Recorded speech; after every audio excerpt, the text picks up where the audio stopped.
Terungkap nasib Evan, pria yang sempat dicurigai sebagai pembunuh Sahroni, 75, sekeluarga di Indramayu, Jawa Barat.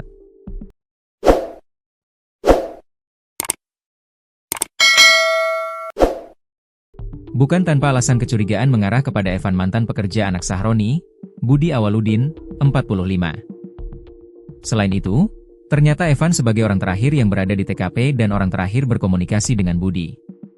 Padahal Evan saat itu tidak menyadari jika Budi, Sahroni dan istri Budi bernama Is, 40, serta dua anak berinisial R, 6, dan B, 3, telah dibunuh.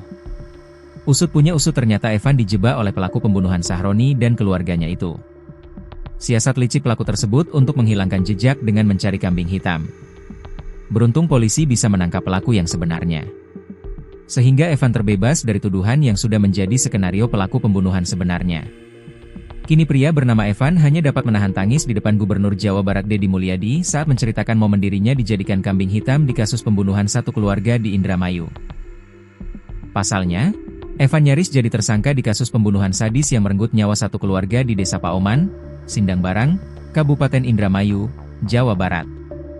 Hal itu lantaran Evan difitnah oleh para pelaku sebenarnya yang membunuh keluarga Sahroni. Lantaran hal tersebut, Evan pun sempat menginap di kantor polisi selama 1 minggu. Beruntung, pelaku pembunuhan satu keluarga akhirnya berhasil ditangkap oleh Polres Indramayu. Para pelaku adalah dua pria berinisial R dan P. Keduanya ditangkap setelah seminggu lebih kabur meninggalkan jasad satu keluarga yang terkubur mengenaskan dalam satu lubang. R dan P membunuh 5 orang yang merupakan satu keluarga dengan identitas Sahroni, 75, anak dan menantu bernama Budi Awaludin, 45, dan Is, 40, serta 2 anak berinisial R, 6, dan B, 3. Sebelum R dan P ditangkap, Evan sempat dicurigai warga sebagai pembunuh keluarga Sahroni. Kecurigaan itu berasal dari fakta bahwa orang terakhir yang terlihat di dekat TKP dan katanya berkomunikasi dengan keluarga Sahroni adalah Evan.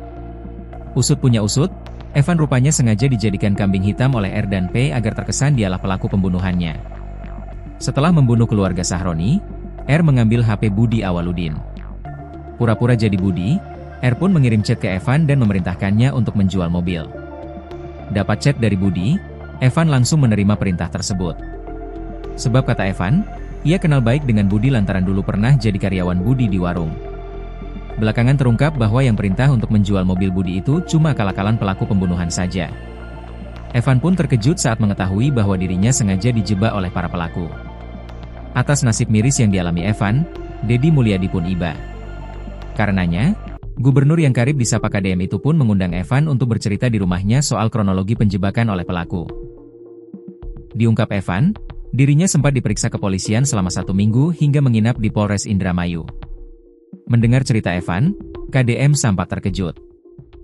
Yang dicurigai sebagai pembunuh adalah saya, terus polisi nenangin saya. Pak, kamu di sini dulu ya, soalnya di luar mengira pelakunya kamu. Saya minta kerja sama kamu supaya pelaku terungkap, ungkap Evan, dilansir tribunnewsbogor.com dari tayangan YouTube Deddy Mulyadi, Jumat, 12 September 2025. Akhirnya Bapak tinggal di kantor polisi? Tanya Deddy Mulyadi. Iya. Itu kurang lebih Senin ketemu Senin, selama seminggu lah. Bukan, di sel. Makan dikasih makan, polisi makan nasi goreng, saya makan nasi goreng. Terus polisi ngomong biar si pelaku sesungguhnya keluar, mengira kamu tertangkap, pungkas Evan. Jadi si pelakunya itu biar santai karena mengira saya bisa membuat kambing hitam. Gila Pak, ujar Deddy Mulyadi shock. Benar Pak, saya nggak nyangka, akui Evan. Kepada KDM, Evan curhat bahwa dirinya sampai mengalami trauma berat akibat fitnahan tersebut. Istri Evan juga ikut trauma dan sedih saat suaminya dituduh pembunuh. Iba melihat Evan, KDM pun menenangkannya.